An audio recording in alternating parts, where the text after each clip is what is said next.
दोस्तों आज की जो कहानी है वो इतनी दर्दनाक है कि जिसने भी सुना और आप लोगों ने भी सुना होगा, न्यूज़पेपर में भी आई थी कहानी और सोशल मीडिया पे भी कहानी बहुत बार आ चुकी है। तो जिसने भी सुना वो मतलब सहम गया कि क्या किसी को इस टाइप की इस तरह की तकलीफ भी मिल सकती है। तो अगर आपको कहानी अच्छी लगे तो कमेंट बॉक्स में कमेंट करिएगा इस कहानी के बारे में और एक लाइक ज़रूर करिएगा, क्योंकि आपका एक लाइक हम लोग के हौसलों को बढ़ा देता है। और शेयर भी करिएगा, अगर आपको ये लगता है कि ये कहानी दोस्त और फ्रेंड तक शेयर करने लायक है तो आप शेयर भी करिएगा। तो चलिए कहानी शुरू करते हैं। तो नमस्कार दोस्तों, मैं हूँ शशि, आप सभी का स्वागत करती हूँ अपने चैनल में। तो आज की कहानी शुरू करने के पहले मैं सिर्फ इतना कहना चाहूँगी, कहानी को पूरा सुनिएगा और एक सच्ची कहानी है। इस कहानी के बारे में किसने किसने सुना है ज़रूर बताइएगा। तो दोस्तों जैसे कि आजकल शादी के लिए एक मैट्रिमोनियम साइटें बहुत सारी चल गई हैं और हर सरल लगता है ये कि मैट्रिमोनियम साइट पे आप प्रोफाइल बना दीजिए और आपकी मैचिंग का जो पार्टनर है वो आपको मिल जाएगा और उसके बारे में जान के समझ के। और अब ये आज फैशन का युग है और चल गया है, मैट्रिमोनियम साइट से रिश्ते जुड़ते हैं, बहुत सारे रिश्ते बनते हैं। तो ऐसी एक लड़की होती है लता, ऐसी एक लड़की होती है लता जो कि सरकारी टीचर होती है और घर वाले जब वो पढ़ाई लिखाई कर करके सरकारी टीचर बन जाती है तो मैट्रिमोनियम साइट पे वो अपनी एक प्रोफाइल बनाती है कि शादी के लिए लड़का, सब लोग कहते हैं घर में, कहते हैं सब लोग कि अब शादी की उम्र हो गई है, तो मैट्रिमोनियम साइट पे एक अपनी प्रोफाइल बनाती है कि कोई अगर अच्छी मैचिंग आएगी तो मैं शादी कर लूँगी। ऐसे ही वो सर्च करती है, उसके बाद फ्रेंड रिक्वेस्ट आने लगती है। तो एक बंदा होता है राजेश विश्वकर्मा, उसकी प्रोफाइल देखती है, उसकी प्रोफाइल में लिखा होता है, एज भी उसकी एज के बराबर ही होती है, 1984 उसकी एज लिखी होती है और एक बहुत ही करोड़पति होता है, एक बिल्डर होता है। उसकी प्रोफाइल देखती है और उसकी प्रोफाइल पे उसके पास रिक्वेस्ट भी आई होती है।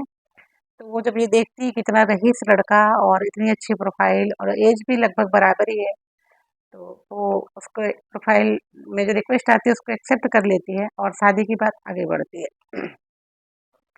लड़का आता है, घर वालों से बातचीत करता है, शादी की डेट फिक्स होती है।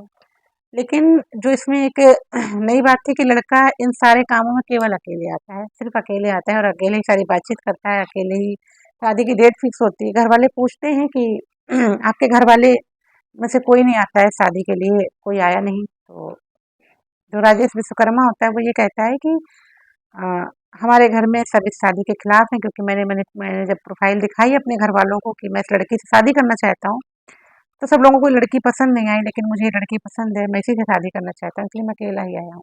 घर वालों ने सोचा इसकी सोच बहुत अच्छी है और एक ये बिजनेसमैन भी है, अच्छा कमाता भी है, रईस वाली ज़िंदगी है। और लता को भी लगा कि ठीक है, कोई बात नहीं, घर वाले नहीं आते हैं, ये इनकी इतनी अच्छी सोच है तो मुझे तो रहना इनके साथ है।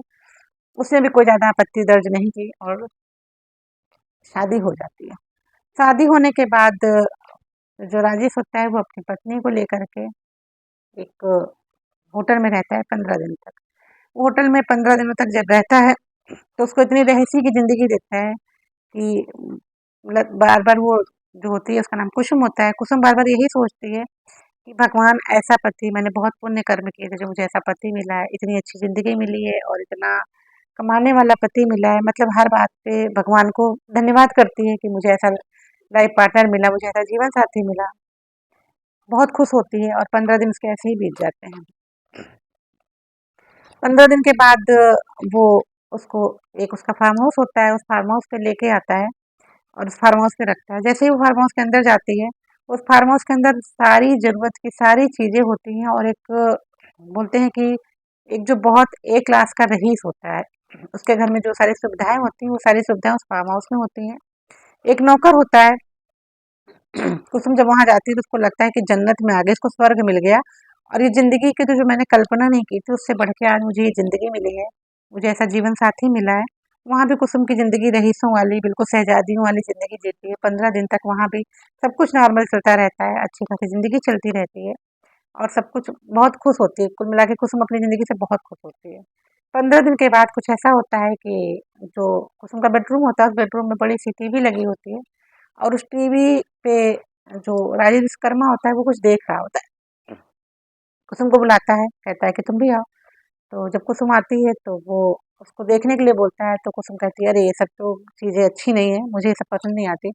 असल में जो राजेश होता है वो टीवी पर न्यूड फ़िल्में देख रहा होता है, जो वेस्टर्न कल्चर की फ़िल्में होती हैं, उस टाइप की वो वीडियो देख रहा होता है उस पर, और वो वीडियो देख कर के वो सोचता है कि कुसुम को भी मैं इसको दिखाऊँगा, तो कुसुम को भी ये वीडियो पसंद आएगी, और उसकी जो जो डिज़ायर होता है, जो सपने होते हैं, वो ये होते हैं कि जिस टाइप से इस फ़िल्म में मैं देख रहा हूँ, उसी टाइप से मैं इसके साथ संबंध बनाऊँ, अपने कुसुम के साथ भी, और मैं उसी तरह से जीना चाहता हूँ, जैसे ये फ़िल्मों में दिखाया जा रहा है।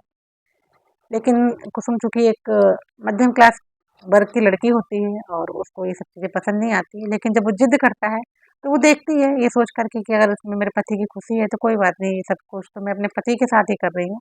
जैसे हर लड़की सोचती है कि अपने पति के साथ तो कुछ भी कर सकते हैं, तो वैसे ही वो भी सोचती है कि ये सब तो अपने पति के साथ कर रही हूँ, वो देखने लगती है। देखने लगती है, फिर वो जो राजेश होता है वो उसी तरह से मनमाना कुसुम के साथ करना शुरू करता है, जैसा उन पिक्चरों में देखता है वो उस पॉर्न मूवीज़ में देखता है, उसी हिसाब से वो कुसुम से संबंध बनाने लगता है, उसी तरफ से नेचुरल अननेचुरल तरीके से उससे संबंध बनाता है। पहले तो कुसुम उसका विरोध करती है, फिर धीरे-धीरे सोचती है कि चलो इसकी खुशी में ही खुशी है, इतनी अच्छी ज़िंदगी उसने मुझे दी है, तो वो अपने आप को उसमें ढाल लेती है। दोस्तों एक दिन क्या होता है कि एक दिन जो राजेश होता है उसका एक दोस्त आता है उसी फार्म हाउस पे, और वहाँ पे दोनों बैठ कर के और ड्रिंक कर रहे होते हैं, और कुसुम को बुलाता है राजेश, और कुसुम से कहता है कि कुसुम, तुमने बहुत दिन से मुझे डांस नहीं दिखाया, मुझे पता है कि तुम बहुत अच्छा डांस कर लेती हो, तो आज मेरा दोस्त भी आया है और तुम मेरे साथ, मेरी ख्वाहिश है कि तुम आज एक डांस करो। तो कुसुम थोड़ी सोच में पड़ जाती है, कहती है ठीक है। फिर वो कहता है कि एक शर्त है कि जो तुम डांस करोगे, तुम्हारे शरीर पे कपड़े नहीं होने चाहिए। जब कुसुम ये शब्द सुनती है तो बिल्कुल ऐसे लगता है उसका धरती निकल गई उसकी ज़मीन के नीचे से, पैरों तले से उसकी ज़मीन खिसक गई हो और सर पे उसके आसमान गिर गया हो। मतलब सोच नहीं पाती कि मेरा पति अपने दोस्त के सामने मुझे कैसे न्यूड दिखाना चाहता है।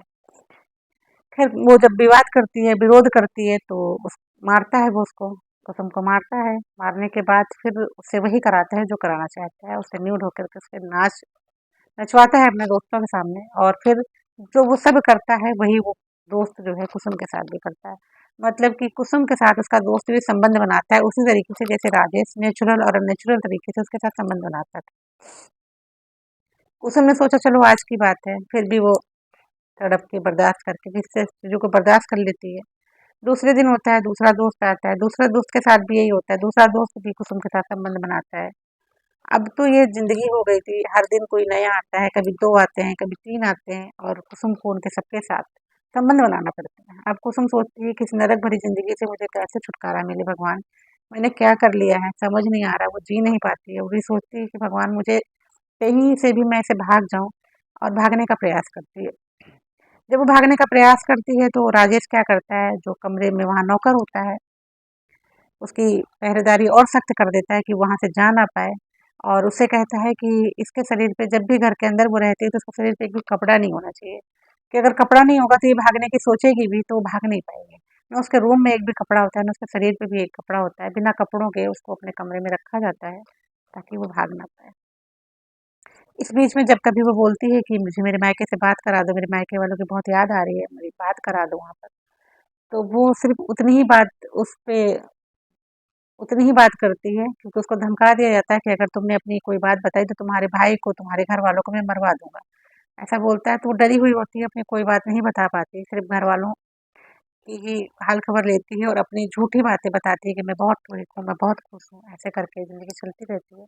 एक बार जो लड़की की माँ होती है तो वो बात करती है, कहती है कि आप जो है बेटी को हमारे ले आइए, 2 महीने भर का टाइम बीत गया है और हमारी बेटी से हमने मिला नहीं, मुलाकात नहीं हुई है, तो आप उसको ला करके एक बार हम लोग से मिलवा दीजिए।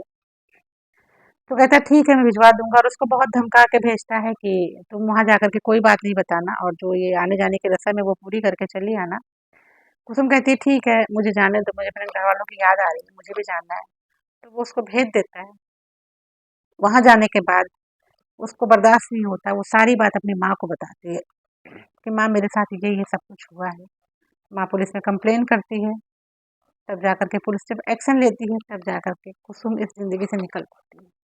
अब आप सोचिए, हर लड़की सोचती है कि मेरा जीवन साथी ऐसा हो, लेकिन जो कुसुम के साथ हुआ भगवान ना करे वो जीवन में कभी किसी के साथ भी हो, किसी भी लड़की के साथ हो। तो अगर आपको कहानी अच्छी लगे तो बताइएगा। एक सच्ची कहानी है और इन कहानियों को सुनाने का मेरा कोई मतलब नहीं होता कि किसी के दिल को ठेस पहुँचे। बस ये होता है कि इस तरह की कहानियाँ सुन कर के हम लोग की जागरूकता बढ़ती है और किसी ऐसी चीज़ होने से बचाया जा सकता है जिसको भी ये पता हो किस तरह की भी चीज़ें होती हैं। बस सतर्क करना आप लोगों को मैं इसलिए कहानी लेकर के आती हूँ, सच्ची कहानी को लेकर के आती हूँ। अगर आपने पहले भी कहानी सुनी हो तो कमेंट मुझे बताइएगा। जो कुसुम नाम है वो काल्पनिक है, बाकी जो मैंने नाम बताया वो सही थे। आपको कहानी कैसी लगी मुझे कमेंट बॉक्स में ज़रूर बताइएगा। मिलते हैं किसी नई और किसी सच्ची कहानी के साथ, तब तक के लिए नमस्कार।